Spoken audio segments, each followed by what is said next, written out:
So, since Superman came out, I've been binging a lot of DC content like comics and animated movies, but then suddenly I had the itch to play one of the greatest superhero games, if not the greatest superhero game of all time, Batman Arkham City. A game that took everything Arkham Asylum did and perfected it and more. It wasn't just a video game, it became a blueprint for all the future Batman games, and even Marvel's Spiderman was highly inspired by this game. Since most of you haven't played this game in a while, let me shake up your memory a little. And before we get into it, my name is Ryu and I love yapping about video games and stuff. And if you're new to this channel, please hit the subscribe button as hard as you can. And I want to hit at least 200 subscribers by 15th August, which is my birthday. So please join in and help me get that present for my birthday. Anyway, enough blabbering about myself, let's get into the main video. So the game starts with us controlling Catwoman and fighting a couple of Two-Face's thugs, only for Two-Face to pull the America card on her. Then the game shifts us to Batman's POV, and apparently Hugo Strange has established a mega prison in old Gotham and named it Arkham City. And he has basically imprisoned every high-profile criminal and figures in Gotham, including Bruce Wayne himself. And Bruce was strongly against this establishment, hence Hugo threatened him to reveal his identity to everyone if he didn't comply and tried to stop him from initiating Protocol 10. Then Bruce uses his plot armor to escape, only to get overpowered the next minute, and then he's taken outside by a couple of guards, and voila, our favorite little man Penguin was there to welcome us. Then Bruce fights back and breaks his cuffs and shackles and completely decimates everyone, and then knocks out Penguin too. Batman then suits up and finds out Catwoman has been kidnapped by Two-Face and intends to kill her inside the courtroom. So then Batman saves the damsel in distress and asks her if she knows anything about Protocol 10. But she says she has never heard of it, and just when they were talking, a sniper laser pops on Cat's head and Batman saves her right on time. Then Batman uses his detective vision and traces the bullet's trajectory back to the sniper, which is holed up on top of the church. So he then goes into the church, counters Harley and leaves her on the ground, then takes out all of Joker's thugs and finds out the sniper was being used remotely by Joker. Then Joker appears on the monitor and blabbers about some stuff and tells us that the room will blow up, and Batman, being the world's greatest detective, he took the hand and jumped out because he didn't want to die there, obviously. He then calls Alfred and says Joker was behind it, and Alfred hit him with, "Was there ever any doubt?"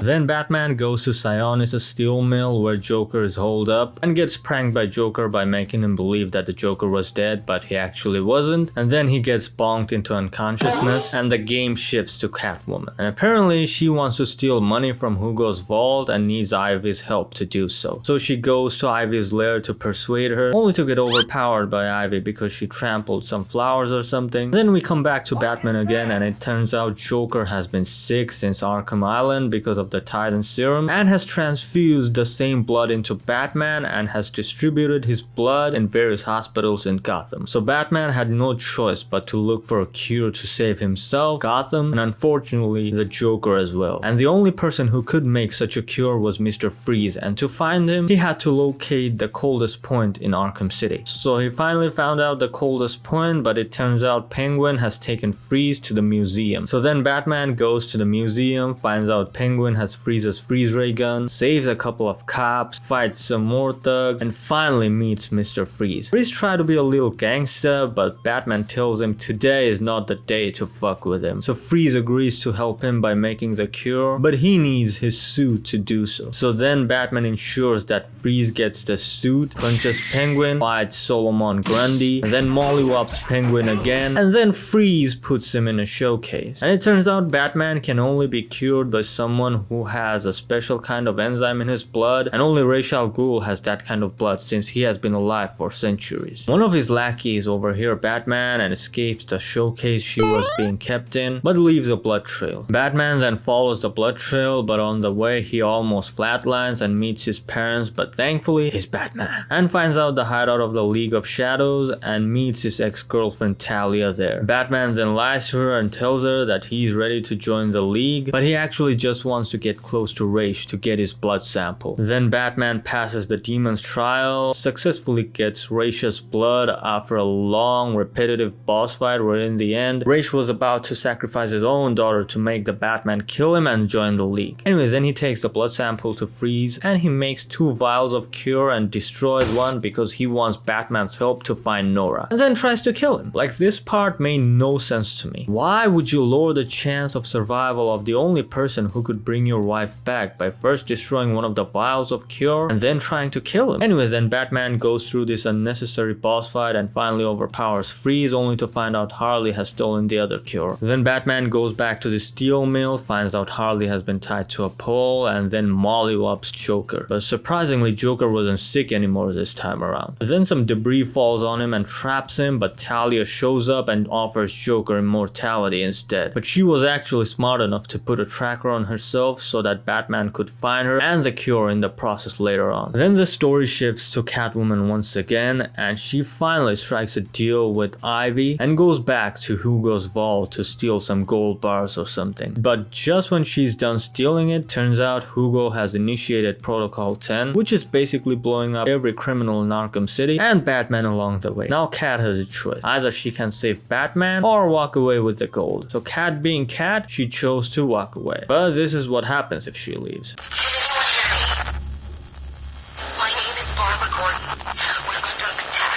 Forces are too strong. My father's dead. Now everybody's dead. We're going to lose. Wayne Manor has been compromised. Joker's won. I can't believe I'm saying this. He's won. There's nothing we can do. Bruce is dead. He's gone. They're all gone.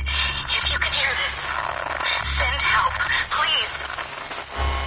So the game rewinds us back to that point again, but this time Cat chooses to help Batman by leaving behind all those wealth. Batman then goes to the top of the Wonder Tower and overpowers Hugo, only to find out Hugo was just a puppet of Raish, and Raish is the main mastermind and financer behind the whole thing. Hugo then blows up the building by initiating Protocol 11, and Raish dies by his own sword while falling. Then Joker appears on a large screen in front of Batman and tells him to come to the movie theater to save Talia. But Talia kills Joker and takes the cure to save Batman. But it turns out that Joker isn't the real Joker. Real Joker is still sick and shoots Talia. And the other Joker is actually Clayface. Then we have a gimmick boss fight and Batman defeats him successfully and drinks the cure. But then something very funny yet terrible happens, and I'll let you guys see it for yourself.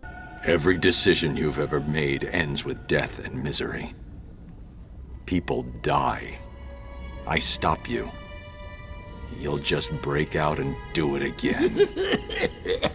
Think of it as a running gag! No!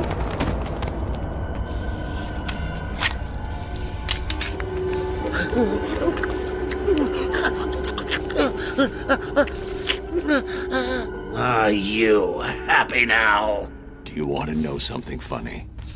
Even after everything you've done, I would have saved you.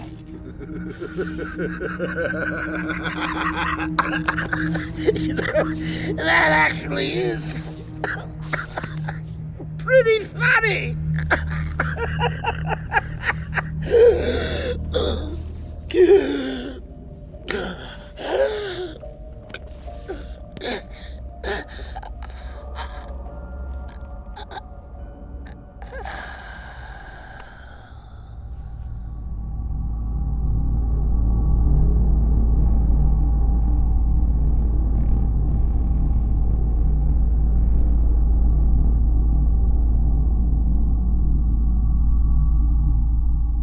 Batman Arkham City, in my opinion, is the greatest superhero video game of all time. Every voice actor did a splendid job, and this was definitely one of Kevin Conroy's best works ever. Arkham Asylum and Arkham Knight were amazing games too, but they definitely had their own shortcomings. While Arkham Asylum had a great story, the gameplay got a little stale after a while, to be honest, and there wasn't a lot to do after the game was over except gathering Riddler trophies. Arkham City excelled in that department and made the gameplay and traversal yourself far more enjoyable, and added some new gadgets to help our caped crusader take out his enemy with more efficiency. And they had loads of side missions, and not to mention you could control Catwoman too and complete her side missions as well, which on its own gave the game more life even after the main story was over. And Arkham Knight had really fun gameplay, but all of the Batmobile missions just felt annoying and not fun, because you had to play hide and seek with bigger tanks and rinse and repeat. And the story itself kind of felt all over the place, because for the majority part it was Batman versus the Arkham Knight, and anyone could figure out it was Jason because of the flashbacks. And after his identity was revealed, the whole story got fast forwarded real quick to Scarecrow's demise and the game's ending. Like all that build up with the Arkham Knight for some Batmobile hide and seek and another gargoyle hide and seek just didn't sit well with me. But in case of Arkham City, the whole story unfolded very smoothly. Yes, there were some plot holes, like why didn't Hugo just outright reveal Bruce's identity? Or why didn't Joker just take the cure right after Harley delivered it to him? But the rest of the story was so good that I'm gonna let it slide, because after all it is a work of fiction, and Batman definitely has the strongest plot armor in fiction. And the boss fight with Freeze was unnecessary, as I mentioned before. But Arkham City still did most of the part right, and all the part they did right was so good that the minor hiccups the game had didn't really catch the eyes of the audience, unless you chose to nitpick. And the music, my oh my, was absolutely goated. All of the scores were so good that I might as well say that they were on par with Hans Zimmer's composition in the Dark Knight trilogy. The music was a bridge between the players and whatever was on the screen, because every single situation had the right kind of music to keep the players immersed. And the visuals are still quite stunning considering the game came out in 2011. Everything about this game just felt really right, you know? They nailed everything for the most part, and perhaps that is why even after all these years, this game still stands as one of the greatest superhero games of all time, and the greatest superhero game of all time in my opinion. Hope you guys enjoyed the video. Share your thoughts about this game and everything I have said in the video, or share your favorite memory about this game in the comments below. Leave a like if you liked the video, and let's aim for at least 100 likes. Thank you so much guys for watching, and I'll see you guys in the next one.